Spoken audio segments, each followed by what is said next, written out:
While cleaning her grandmother's attic, Lily found an antique doll with glassy eyes and a cracked porcelain face. She brought it downstairs, but every time she left the room, the doll seemed to move. At first, she thought her brother was playing tricks, but one night, the doll appeared on her bed. Its tiny hand held a piece of paper that read, "Play with me or else." Terrified, Lily threw the doll in the trash. That night, she woke to its cold hands around her throat, its painted lips murmuring, "You shouldn't have done that."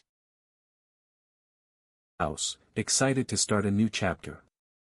But at night, she heard faint whispers from the walls. She dismissed it as her imagination until one evening when a shadowy figure appeared at the foot of her bed. Frozen, she stared as it leaned closer and whispered, "Get out." The next day, she discovered a diary under a loose floorboard detailing the tragic death of a girl trapped inside the walls by her abusive family.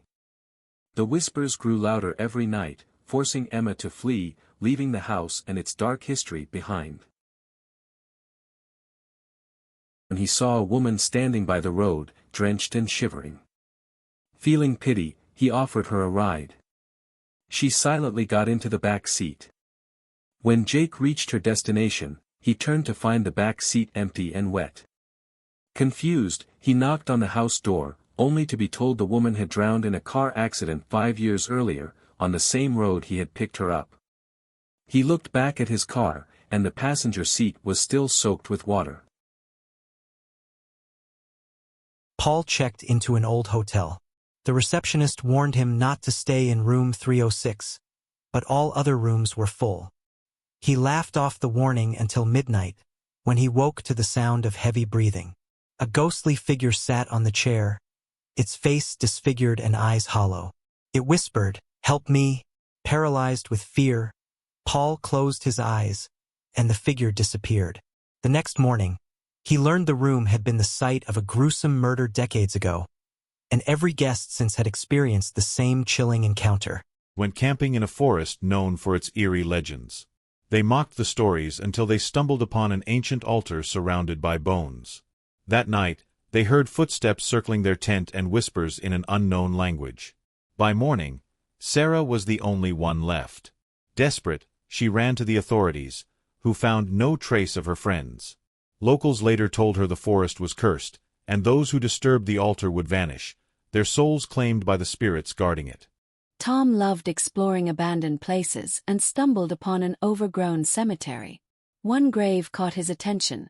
The stone was cracked, and the name was barely legible. He cleaned it out of respect but accidentally knocked over a small cross. That night, he dreamt of a gaunt figure clawing its way out of the grave, its lifeless eyes fixed on him. When he woke, claw marks covered his bedroom walls. He returned to the graveyard to fix the cross, but the grave was empty, and the figure from his dreams was never seen again. Alyssa found a vintage mirror at a flea market, charmed by its ornate frame. She hung it in her bedroom, but soon noticed odd reflections. Sometimes, her reflection smiled when she didn't. One night, she saw a shadowy figure standing behind her in the mirror. Spinning around, the room was empty. Desperate, she smashed the mirror, only to hear laughter echoing through the shards. From that night on, she felt watched, and every reflective surface in her house showed glimpses of the shadow. John moved into a new apartment and often heard a baby crying from the unit above. Concerned, he went to check on his neighbors but found the apartment empty. The landlord revealed no one had lived there for years after a mother and her baby died in a fire. That night, the crying grew louder, and John saw a charred crib in his dreams. When he woke, the faint outline of a baby's handprint was etched on his bedroom window. An artist gifted Claire a painting of a serene countryside, but strange things began happening. At night, the painted trees swayed as if blown by wind, and shadowy figures appeared in the scene. One evening, Claire noticed her reflection in the painting, trapped and screaming. Terrified, she burned the painting, but the figures from the artwork began appearing in her home, whispering her name.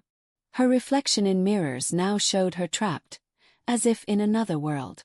Mark always avoided the basement in his childhood home, his parents had warned him it was unsafe.